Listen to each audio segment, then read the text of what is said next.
Good morning student. आज हम हिंदी व्याकरण के पाठ 4 शब्द विचार को पढ़ेंगे।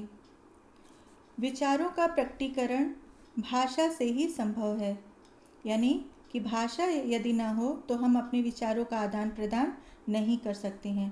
शब्दों के बिना भाषा का कोई अस्तित्व नहीं होता है। अतः कहा जा सकता है शब्द किसी भी भाषा की आत्मा है। परिभाषा देखें।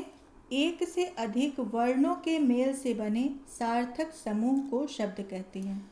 यानी एक से अधिक वर्ण जब मिलते हैं तो एक सार्थक समूह बनता है, उन्हें शब्द कहते हैं। जैसे इसमें कई वर्ण मिले हुए ना, क म ल, तो कमल, ये 3 वर्ण मिलकर एक नए शब्द की उत्पत्ति करते हैं, कमल बनाते हैं। वैसे ही घर, धरती, पवन, ईश्वर इत्यादि।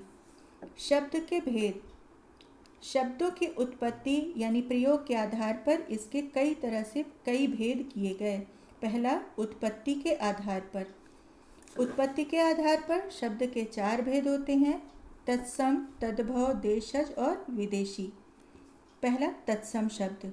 तत्सम यानी उसके समान।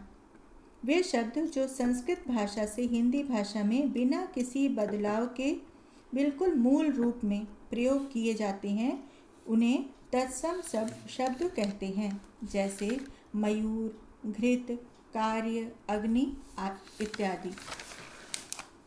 तद्भव शब्द। तद्भव ये 2 शब्दों से मिलकर बना है, यानी उससे उत्पन्न होने वाले। यानी किससे उत्पन्न होने वाले?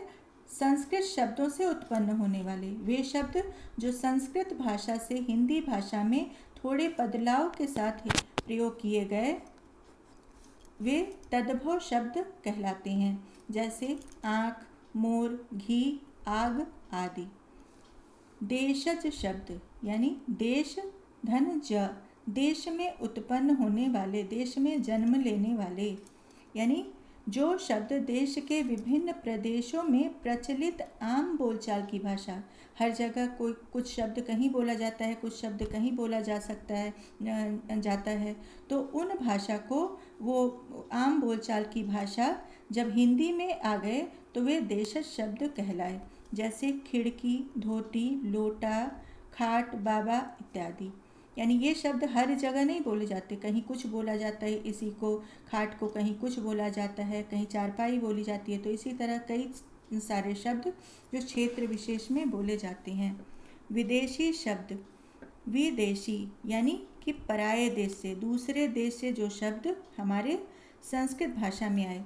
जो शब्द विदेशियों के संपर्क में आने पर विदेशी भाषाओं से हिंदी भाषा में आए, वे शब्द विदेशी शब्द कहलाते हैं। जैसे पेन, तारीख, स्टेशन इत्यादि। अब सेकंड देखें, रचना के आधार पर, यानी शब्द किस बनावट के आधार पे हैं, उनकी बनावट कैसी है, इसके आधार पर शब्द के 3 भेद किए गए। पहला, रूढ़ शब्द।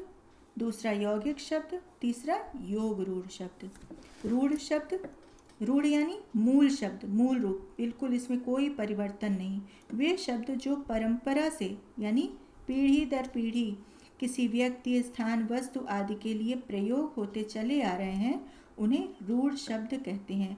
जैसे पुस्तक, सूर्य, दर्पण इत्यादि।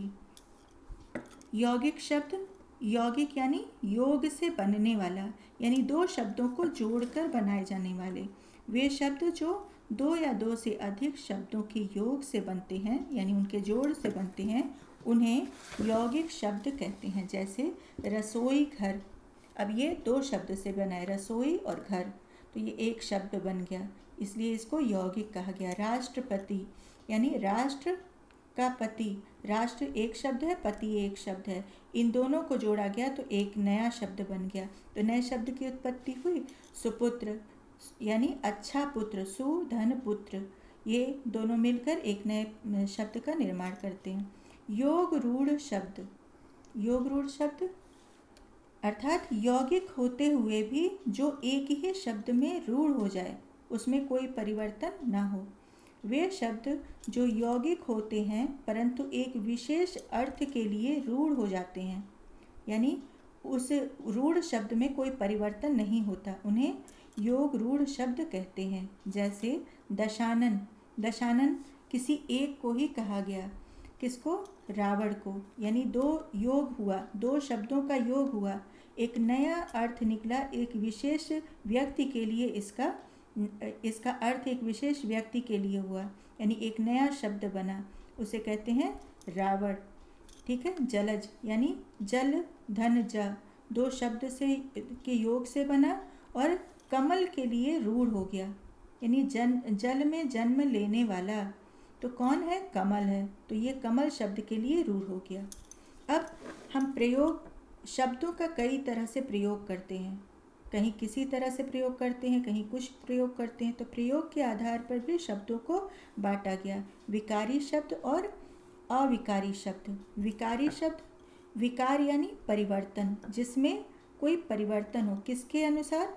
वे शब्द जिनमें लिंग, वचन, कारक आदि के कारण विकार आ जाता है, कोई परिवर्तन आ जाता है, किसमें? वाक्य में, उन्हें विकारी शब्द कहते हैं। ये चार हैं, संज्ञा, सर्वनाम, विशेषण और क्रिया। आगे के पाठ में हम इन्हीं के बारे में पढ़ेंगे। ठीक है। अब सेकंड है अविकारी शब्द। अविकारी यानी जिनमें परिवर्तन नहीं होते, किसके अनुसार? लिंग, वचन और कारक के अनुसार परिवर्तन नहीं होते, उन्हें हम क्या कहते हैं? अविकारी शब्द कहते हैं। ये चार होते हैं, कौन कौन से? क्रिया विशेषण, संबंध बोधक, समुच्चय बोधक और विस्मयादि बोधक। इन सब के बारे में प्रयोग के आधार पर और अर्थ के आधार पर आगे के जितने भी पाठ हैं, इन सब में हम इनको विस्तार से पढ़ेंगे। फोर्थ है अर्थ के आधार पर शब्द के भेद। अर्थ के आधार पर भी शब्द को निम्न भागों में बांटा गया, 6 भाग में बांटा गया है। पहला है एकार्थक, यानी एकार्थक एक अर्थ देने वाले, और एक ही शब्द के अनेक अर्थ देने वाले को अनेकार्थक कहा गया। पर्यायवाची यानी कि पर्याय, एक ही शब्द का कई अर्थ कई शब्द हो, उसे है पर्यायवाची कहते हैं। विलोम यानी उल्टा अर्थ देने वाले शब्द। श्रुतिसम, एक ही जैसे सुनाई देने वाले भिन्नार्थक शब्द। और वाक्यांश के लिए एक शब्द। इन सबको बच्चों अगले अध्याय में इनको हम विस्तार से पढ़ेंगे। धन्यवाद।